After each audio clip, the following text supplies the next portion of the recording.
Hi friends, welcome to சங்கி மங்கி review. இன்னைக்கு நம்ம ஹிப்ஹாப் ஆதி அவர்கள் கதை, திரைக்கதை, வசனம், இயக்கம், தயாரிப்பு எல்லாத்தையுமே தயாரித்து ஒரே ஹீரோவும் நடித்து தியேட்டர்ஸில் வெளியாகிருக்கிற கடைசி உலக போர் திரைப்படத்தோட ரிவ்யூ தான் இந்த நம்ம பார்க்க போகிறோம். இந்த ஒரு திரைப்படத்தை பார்க்கும்போது இந்த படத்தை நம்ம ஹிப்ஹாப் ஆதிகள் தான் எடுத்தாரோ அப்படிங்கிற டவுட்லாம் பார்த்தீங்கன்னா வந்துச்சு. பிகாஸ் அந்தளவுக்கு இந்த ஒரு திரைப்படம் பார்த்தீங்கன்னா ஒரு மிகப்பெரிய எக்ஸ்பீரியன்ஸையும் பார்த்தீங்கன்னா கொடுத்துருந்தது.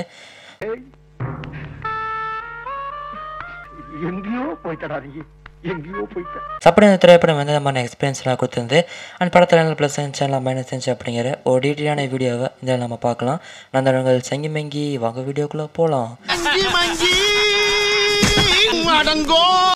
நீங்கள் தான் நம்ம சேனலில் ஃபர்ஸ்ட் டைம் பார்க்க சப்ஸ்கிரைப் பண்ணி வச்சுக்கோங்க.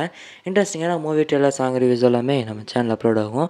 ஸோ ஃபர்ஸ்ட் ஆஃப் ஆல் இந்த திரைப்படத்துடைய கதைக்கெல்லாம் என்ன அப்படின்னு சொல்லி பார்த்தோம்னா, இந்த படத்துடைய டைட்டிலே பார்த்தீங்கன்னா தெரிஞ்சிருக்கும், கடைசி உலக போர் அப்படிங்கிற மாதிரி பார்த்தீங்கன்னா வச்சுருந்துருப்பாங்க. அண்ட் இந்த திரைப்படத்தோட ட்ரெய்லர் பார்க்கும்போதே பார்த்து நம்ம எல்லாருக்குமே தெரிஞ்சிருந்தது. ஸோ ரிப்பப்ளிக் அப்படிங்கிற ஒரு கூட்டமைப்பினால் இந்தியாவில் பார்த்தீங்கன்னா தாக்குதல் நடக்கப்படுது. இந்த தாக்குதல்லேருந்து எப்படி தப்பிக்கிறாங்க நம்ம மக்கள் அப்படிங்கிறது தான் இந்த படத்துடைய மொத்த கதை. ஆனால் தப்பிக்க வைக்கலாம் பார்த்து நம்ம ஹிப்ஹாப் ஆதிகள் தான் பார்த்தீங்கன்னா தலைமை தாங்குறாரு.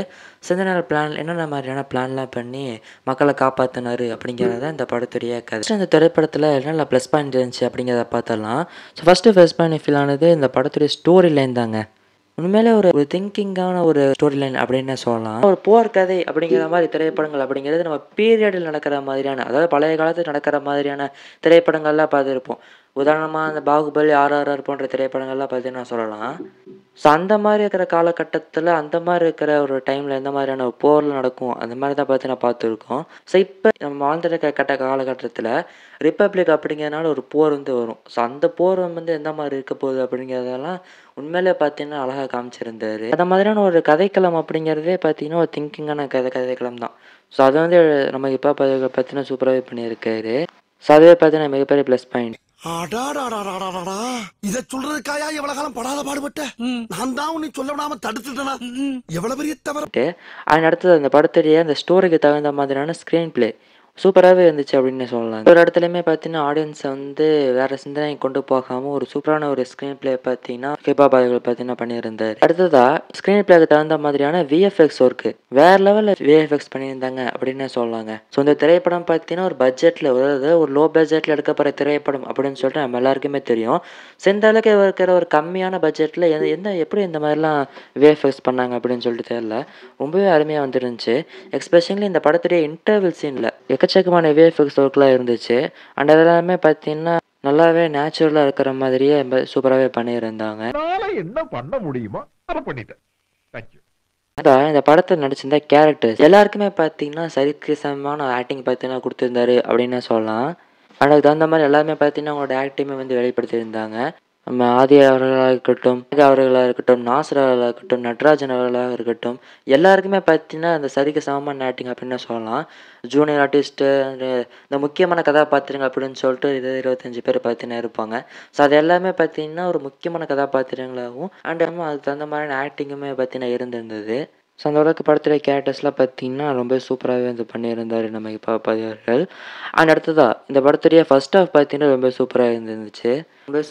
ரொம்ப சீக்கிரமாகவுமே பார்த்தீங்கன்னா ஸ்க்ரீன் பிளே அப்படிங்கிறது மூவ் ஆகிட்டே இருந்துச்சு. அண்ட் அடுத்தது இந்த படத்துடைய கிளைமேக்ஸ் பார்த்தீங்கன்னா ரொம்ப சூப்பராக இருந்துச்சு. அதாவது என்ன நடக்க போகுது அப்படிங்கிற மாதிரி தான் அந்த திரைப்படத்தோட ஸ்க்ரீன் பிளே அப்படிங்கிறத போயிட்டுருக்கோம். ஸோ கிளைமேக்ஸ் நடக்கும் போதெல்லாம் பார்த்தீங்கன்னா எப்படி இதெல்லாம் ஆதி அவர்கள் பண்ண போகிறாரு, எப்படி தப்பிக்க போகிறாரு அப்படிங்கிறதெல்லாம் நம்ம மைண்டில் பார்த்து ஓடிட்டே இருக்கோம். ஸோ அதெல்லாம் பார்த்து ரொம்ப சூப்பராகவே ப்ரெடிக்ட் பண்ணி ரொம்ப சூப்பராகவே கிளைமேக்ஸை பார்த்து நான் முடிச்சிருந்தாங்க. ஸோ அதுவே பார்த்தீங்கன்னா ஆடியன்ஸ்க்குலாம் படம் முடிஞ்சு வெளியே வரும்போது அவரோட வெளியே வரக்கு ஹெல்ப்ஃபுல்லாக இருந்துச்சு. அடுத்து நம்ம ஹிப்ஹாப் ஆதிகளை பார்த்தீங்கன்னா சொல்லியே ஆகணும். திரைப்படத்தை அப்படியே கட்டி காத்து எடுத்துகிட்டு வந்திருக்காருங்க. ஆக்டிங் வைஸும் சரி, டைரக்ஷனும் சரி, மியூசிக்காகவும் சரி, ஒரு ப்ரொடியூசரும் சரி, எல்லாமே பார்த்தீங்கன்னா சூப்பராகவே பண்ணியிருக்காரு. ஸோ அவரோட ஒர்க்குக்காகவே பார்த்தீங்கன்னா படம் பார்க்கலாம். அந்த மாதிரி பார்த்தீங்கன்னா ஹிப்ஹாப் ஆதிகளை பார்த்தீங்கன்னா ஒரு ஒர்க்கை நல்லாவே கொடுத்துருக்காரு.